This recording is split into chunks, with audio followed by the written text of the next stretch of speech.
اچھا، یہ عباس خان سوال کر رہے ہیں، وہ کہہ رہے ہیں کہ آپ کی جو سوچ ہے اس کی وجہ سے لڑکیوں کو پر لگ رہے ہیں تھوڑے ان کے ٹون ایسی ہے، میں ایز اٹ از پڑھوں گا، اور آپ کی جو پوسٹس ہیں ان کو پڑھ کے وہ گھروں میں ان کے پر پھڑا رہے ہیں.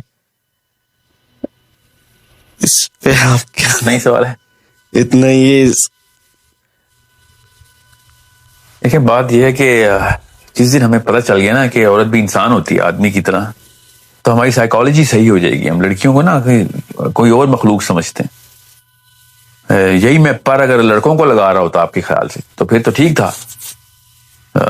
سو میں آپ کو جواب بڑا آسان کر کے دے دیتا ہوں آپ ہی کی ٹرمنالوجی کو استعمال کرتے ہوئے، کہ جو پر ہے نا یہ اللہ تعالیٰ لگا کے دیتے ہیں، اور ماں باپ کا کام ہوتا ہے ان پروں کا سائز بڑھاتا رہے تاکہ وہ اوپر اور اونچا اڑ سکیں.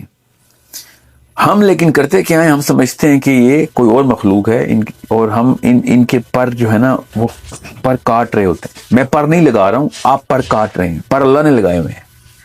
مگر جب پر کو کاٹتا ہے نا کسی کے تو پھر پرندہ پھڑ پھڑاتا ہے. بڑے پروں والا پرندہ پر پھڑ پھڑاتا نہیں ہے، پر پھیلاتا ہے. یہ چھوٹے پروں والے پرندے بےچارے پر پھڑ پھڑاتے ہیں. کبھی سنا ہے کہ باز اپنے پر پھڑ پھڑا رہے؟ یہ آپ جس دن آپ کو پتہ چلے گا نا کہ اللہ تعالیٰ نے کتنے بڑے کام لینے کے لیے انسان کو پیدا کیا تھا، تب آپ کو پتہ چلے گا کہ آپ نے زیادتی کر دی اپنی بچیوں کے ساتھ. یہ کائنات کے مقاصد پورے کرنے والی مشینیں آپ کے پاس اللہ تعالیٰ نے لائی تھی، اور آپ نے بس ساس کو خوش کرنا اور شوہر کو خوش کرنا، یہ کہانی آپ نے سوچی ہیں. اسی لیے پاکستان کی پوری نسل تباہ، دنیا کی نسل تباہ ہو رہی ہے، بیکاز اس بیچاری بچی کو یہی نہیں پتا کہ وہ کتنی بڑی مخلوق اللہ تعالیٰ نے پیدا کی. اور یہ غلطی میری طرف سے نہیں ہے، یہ ہم سب کی طرف سے غلطی ہے کہ ہم یہ سمجھتے ہیں کہ ہمارے ہاتھ میں ہے کچھ. یہ ری ایکشن جو آ رہا ہے نا خواتین کا، یہ سیلف ایک ثبوت ہے کہ یہ ایک بڑا الارم بج رہا ہے ان کے اندر کہ اتنی بڑی ہستی کو ہم نے چھوٹے سے چھوٹا کر کے دڑبے میں بند کرنے کی کوشش کی. میں لڑکیوں کے بے پردگی کے حق میں نہیں ہوں، میں لڑکیوں کی سوچ کے ختم ہونے کے خلاف ہوں. اسلام میں ہر جگہ آپ پڑھ کے دیکھ لیں، مجھے بتائیں اللہ تعالیٰ نے کب عقل کے اوپر پردہ کرنے کا حکم دیا عورت کو.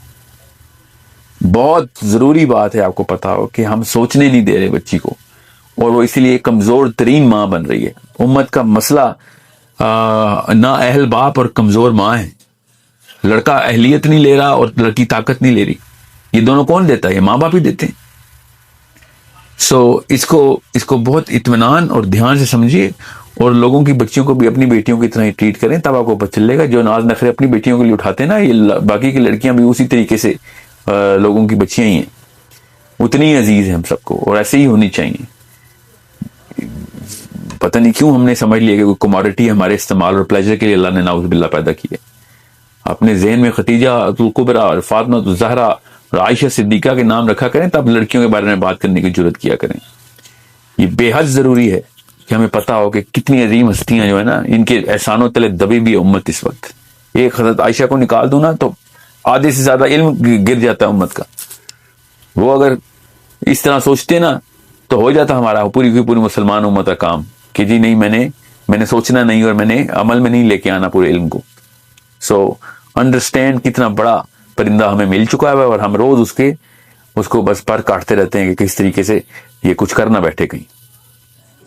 اچھا، اسی سے ویسے ایک دوسرا سوال آتا ہے کہ ہم دیکھ رہے ہیں کہ دو ایکسٹریمز جا رہی ہیں. ایک وہ ہیں جو بہت زیادہ ان کو گھر میں بند کر دیا گیا، ٹھیک ہے، مردوں نے کی ہے، جس معاشرے نے کی ہے. پھر ایک وہ ہے اس کے ریٹیلیشن ہے یا جو بھی وجہ ہے، پھر وہ بہت زیادہ اوپن اور بہت زیادہ آزاد اور بہت انڈیپینڈنٹ ان کی ریٹیلیشن میں، جس کی وجہ سے وہ شاید دین کی بھی بہت دیکھیں وہ ایک سوشل کلچرل کانسٹرکٹ ہے، آزادی اور بلا روی. یہ ری ایکشن ہے. وہ ہمیں صحیح بتاؤں، اللہ نہ کرے ایسے ہو، مگر ایک دو نسلوں میں ہمیں نا یہ والی قربانی بھی شاید دینی پڑ جائے. مگر یہ والا معاملہ جو سوچ کو قابو کرنے کا معاملہ نا، اس کو پس کرنے کا، یہ زیادہ بڑا گناہ ہے. یہ پوری کے پورے 50-60 نسلوں کو تباہ کر رہے ہیں ہم. ایک نسل کو پردہ پورا کرانے کے لیے باقی کی ساری نسل غلام کر دی بھی ہم نے. غلام پہ غلام پیدا ہو رہے ہیں. کیوں؟ اس لیے کیونکہ سوچنے نہیں دینا کسی کو. مجھے پتا ہے کہ آپ جو کیا کہہ رہے ہیں, مجھے بھی پتا ہے کس لیول کے اوپر ریئیکشن آ رہے ہیں خواتین کے. وہ ریئیکشن کے حق میں بھی نہیں ہوں, مگر وہ ریئیکشن پتا کیوں آ رہے ہیں؟ کیونکہ ہم نے جس جگہ پہ تالا لگانے کی کوشش کی ہے نا, وہ تالا ان کی سوچ کے اوپر بھی لگ رہا ہے. تو یہ کوئی بھی انسان, یہ بلکہ ان کے انسان ہونے کی سب سے بڑی دلیل ہے, ان کے عظیم ہونے کی سب سے بڑی دلیل ہے کہ وہ والے جو کفس ہے نا, وہ ان سے برداشت نہیں ہو رہا. آپ سے بھی نہیں ہونا تھا, آپ مردوں سے بھی نہیں برداشت ہونا وہ کفس. سوچ کے اوپر پہرے مت لگائیں, سوال پوچھنے دیں ان کو جواب اگر آپ نہیں دے سکتے تو پھر آپ کی نااہلی ہے. یہ معاملہ مجھے سمجھ نہیں آتا کہ عورت کے بڑے مقصد کے بیچ میں پردہ کیسے حائل ہو رہا ہے. پردہ کر کے بھی عورت دنیا کے سب سے بڑے مقصد تو کام پورے کر سکتی ہے. یہ کس نے ہم سے کہہ دیا کہ بڑے کام کریں گے یا پردہ کریں گے؟ یہ کون سا فلسفہ ہے ہمارا کہ ایک خاتون یا تو اللہ تعالیٰ کے مقصد پورے کرے گی یا پھر اللہ کا ایک امر جو ہے پردے کا وہ پورا کرے گی؟ یہ فلسفہ کدھر سے آ رہا ہے؟ میں نے آپ سے کہا نا کہ یہ والی ہستیاں میں نکال دوں نا اپنے فلسفے کی, جو ہماری جو ٹارچز ہیں, جنہوں نے مشل دکھا کے پوری امت کو روشن کیا ہے, ایک بھی عورت اس عورت کو نکال دوں جو اللہ کے نبی علیہ السلام کا ڈائریکٹ علم ہم تک پہنچا بیٹھی, تو تب آپ کو پتہ چل جائے کہ کتنا بڑا نقصان ہوتا کیا ہمارے ساتھ پھر.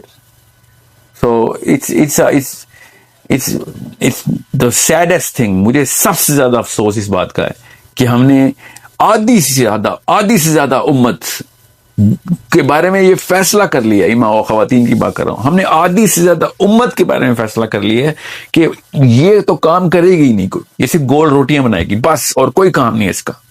اور جو باقی کی امت ہے, جو بچا کچا ہمارا, جو بیٹے ہیں ہمارے, ان کے اوپر بوجھ ڈالا ہوا ہم نے, اور وہ پھر جو کر رہے ہیں ہمیں نظر آ رہا ہے اس کے بعد. سو ابھی اس وقت پوائنٹ نہیں, یہ نہیں ہے کہ لڑکوں کے ساتھ کیا کرنا ہے, اس لیے میں آپ کے سوال کو صرف